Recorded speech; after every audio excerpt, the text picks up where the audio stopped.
welcome to all of you and a heartfelt namaste. I, Anuradha, would like to thank all of you for subscribing to our channels, both Spotify and the YouTube channel, and for writing in your comments and your suggestions. For those who have not subscribed to the Spotify channel, please do so that you can hear all the videos in an audio form anytime, any place.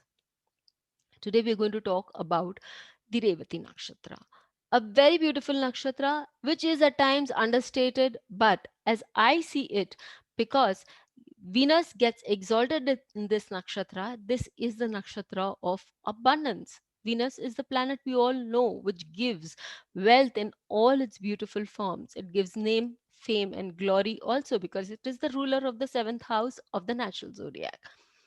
So, this nakshatra, if it harbors that planet of abundance in itself, we can well imagine how much abundance it brings into our lives. Let us talk more in detail about the symbol of this nakshatra.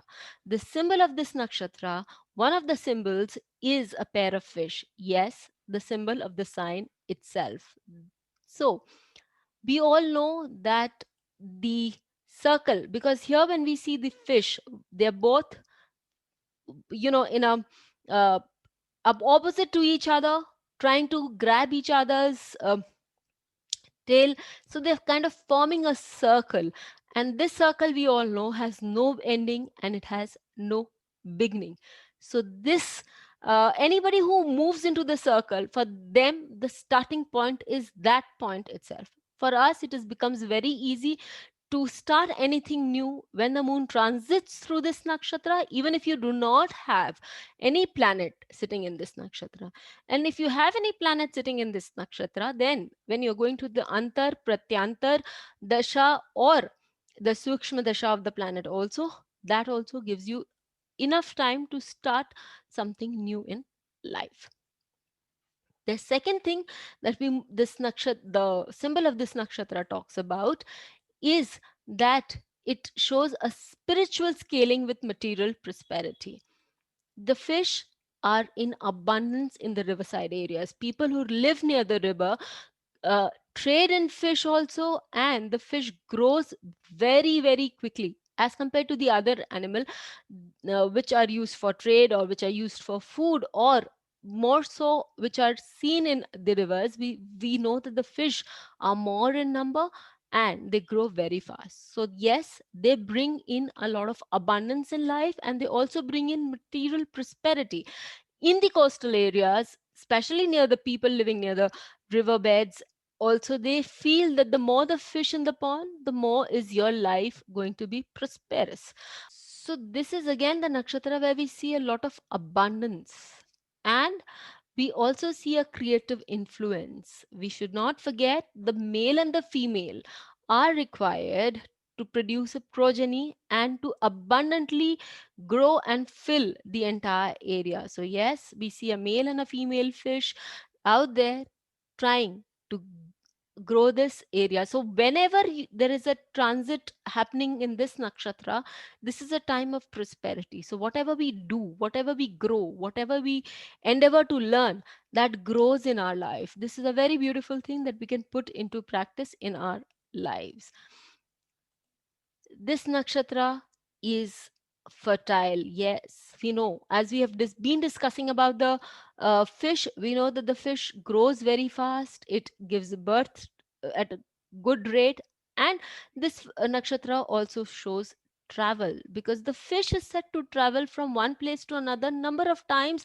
And in fact, many a places we've heard that the fish goes to a different area altogether to give its eggs, to lay its eggs, and then the youngs one which hatch out come back to the place of origin from where the parent had started.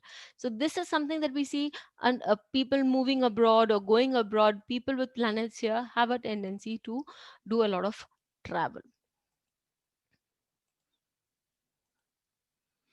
This nakshatra gives us endurance. And how so? We know that the fish travels into deep seas, oceans, beds, and yet has the ability to endure the pressure which most of us would buckle out under.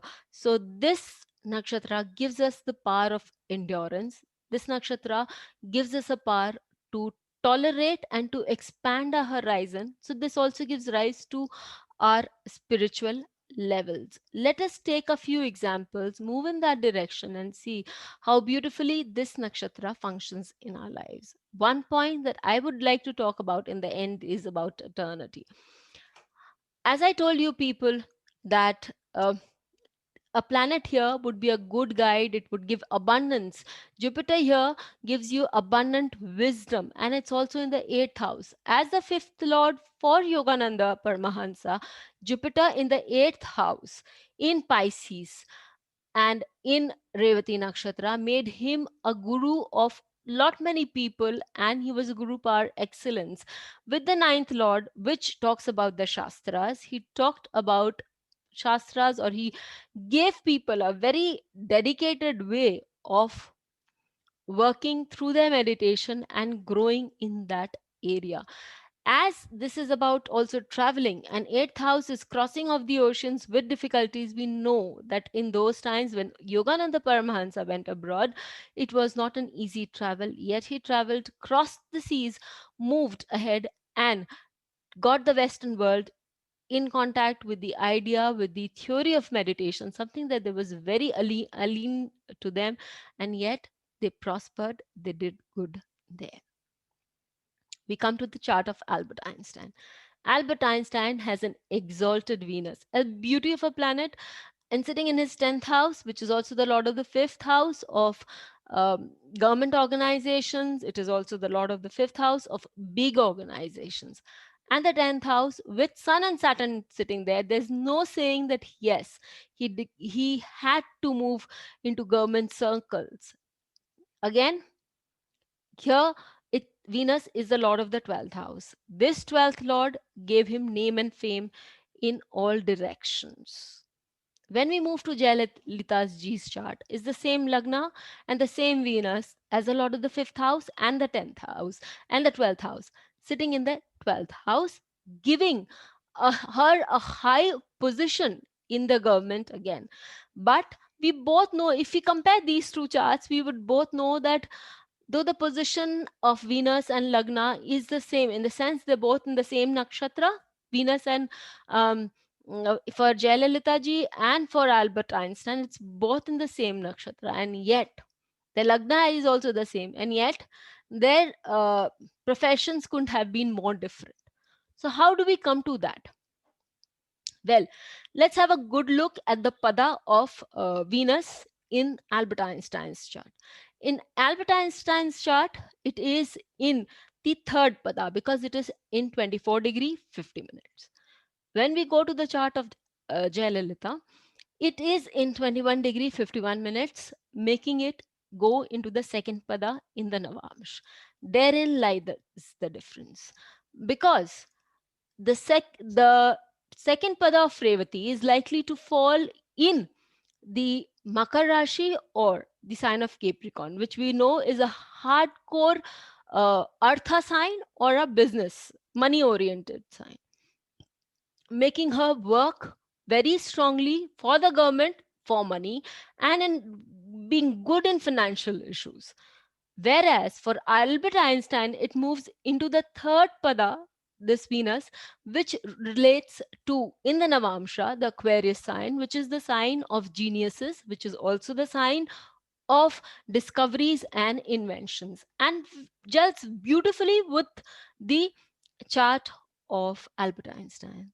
Therein lies the difference of just the nakshatra and the padas of the nakshatra, which I will be discussing in my upcoming classes on Mula to Revati, and understanding how planets have a different role when they're in different padas. So, if you want to join, please do write to us, WhatsApp us, or you can join directly from the website. Till we meet with you again, don't forget to write in your suggestions and your comments. Please hit the bell Thank icon for fresh updates. Don't forget to like, share, and comment on the videos, and please subscribe to our channel.